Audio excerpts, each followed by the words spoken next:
kind of my yap sesh on my philosophical perspective on the world and kind of things that I question, things that I believe in, and I want to kind of make a mini series on YouTube here where I can kind of be vulnerable and open with you guys.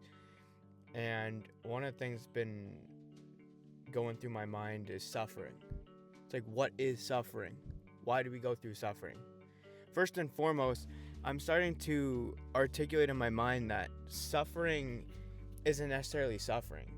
What if suffering was just a lesson? What if it was just a teaching from the universe and from God to say, hey, this is what you're going through. I want you to learn something. Even though you're not going to see what's in front of you right away, there's a greater purpose beyond that you haven't even been able to see in retrospect yet.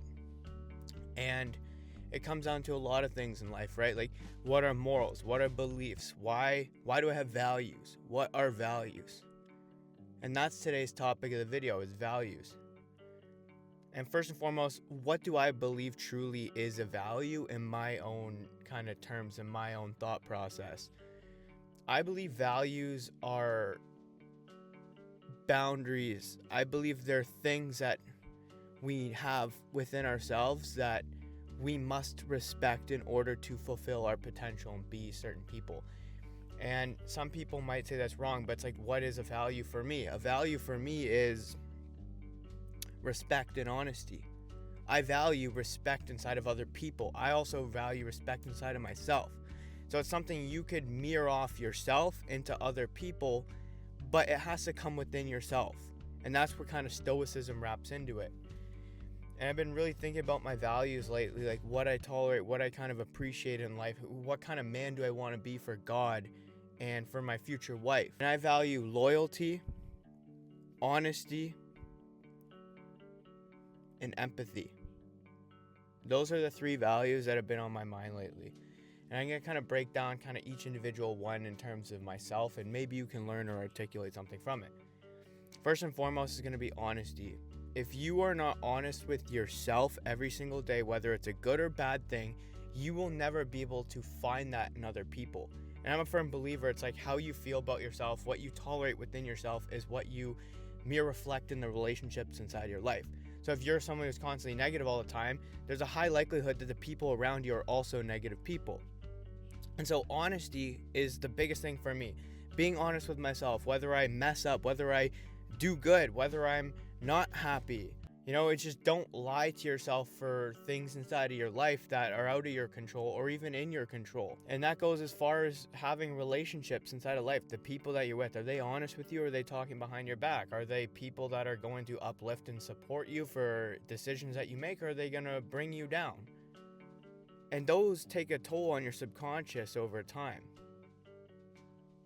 Second is going to be empathy.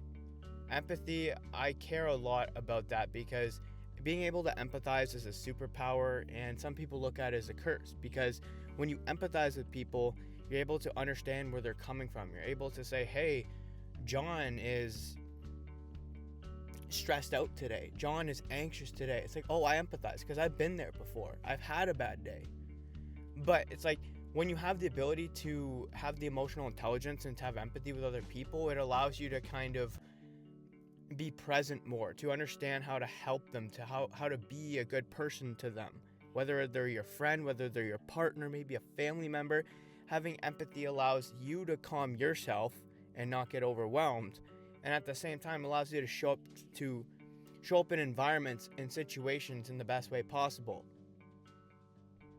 which I think is a superpower. But at the same time, it can be too much, where if you're over empathetic and you're not choosing to have your boundaries in life, then it's going to be very hard for you to love yourself, because you are constantly crossing that line over, hey, I this is not really aligned with my morals and my values, but I'm doing it anyways. And that is reprogramming your mind to think, hey, I'm not worthy, I'm not this or that. And that's something I've really struggled with in my life, is being a people pleaser and over empathizing and overextending myself and not appreciating who I am and what I want for myself. And there's a difference between narcissism and being empathetic and a people pleaser, right? Because choosing people pleasing is like you're overextending all the time, you're dropping yourself, and narcissism is just being arrogant, having no kind of empathy at all. But choosing yourself isn't arrogance, it isn't selfishness, and it also isn't narcissistic. It's just respecting yourself, especially in times where you need to prioritize yourself forward. It's like you can't show up for other people inside your life if you are not okay with yourself. You cannot be a role model. You can't lead in this world if you are not okay with yourself. That's exactly what God says. We are all leaders. But we have to have faith with Him in order to do that. In order to be the leader, we need to understand from someone else how we can go and be good people. But in order to be good people, we have to have a mutual relationship between ourselves and God. We have to be okay with discomfort. We have to be okay with suffering. We have to be okay with happy moments, sad moments, angry moments.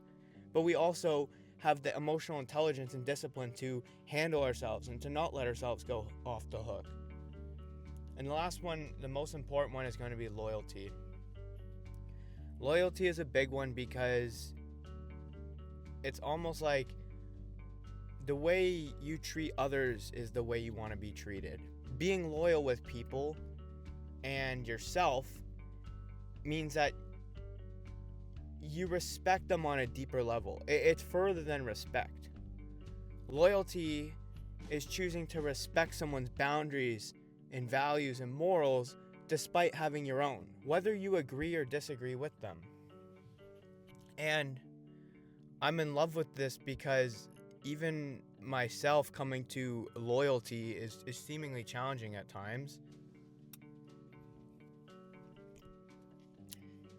It's funny because when I was overweight my whole life, a lot of the people I was choosing to be around, a lot of things I was doing weren't loyal. People weren't loyal to me. I was loyal to other people, but loyalty without reciprocation becomes manipulation. There's a fine line between someone manipulating you and someone just being like, okay, I'm going through this, I need space. And I've dealt with manipulation in my life. I've dealt with a lot of it. It's one of the most gut-wrenching feelings when you know you're a whole human being yourself, but the world doesn't bring that back to you. But that's what I'm saying, like all these values tie together, right? Empathy. When you don't have loyalty, when you don't have respect, you can empathize and understand that people in life only meet you where they're at. People will only show up in your life how they show up in theirs. So it's like when we expect other people to treat us fairly, to treat us with respect, we are setting something that we believe in, when reality is they should just be doing that based off of if they're that person. And if they don't do that, you know you haven't found a good person in your life, because the right people will choose you. The right people won't make you second guess things. The right people won't make you feel worthless. Emotionally healing from that it's not a pleasant place to be in. But I want you to take away from this video to really think to yourself and reflect and think of the values, what you tolerate, what kind of person you want to be, right? And it's funny because all these are compounds of your results. And it's like if you want to get in shape, your external is a mirror image of your internal. It's like if you have a lot of things going on in your life, people aren't treating you properly, you're not treating yourself properly, you're still choosing to be in toxic environments, you're still choosing to do toxic things. The reality is you need to change that before you can change the way you look. And it's funny because if you just focused on changing who you are internally, your weight would go down, your health habits would go up, you would have better healthy health habits, you'd have a better relationship with yourself, and you wouldn't feel as anxious all the time and resort to those old environments. And I think to myself, why did I stay overweight for so long in my life? And that was why, because I didn't respect myself enough to do the things that I knew I needed to do. Thank you for watching. This is episode 1 of my Raw Talk series in the car. Yeah.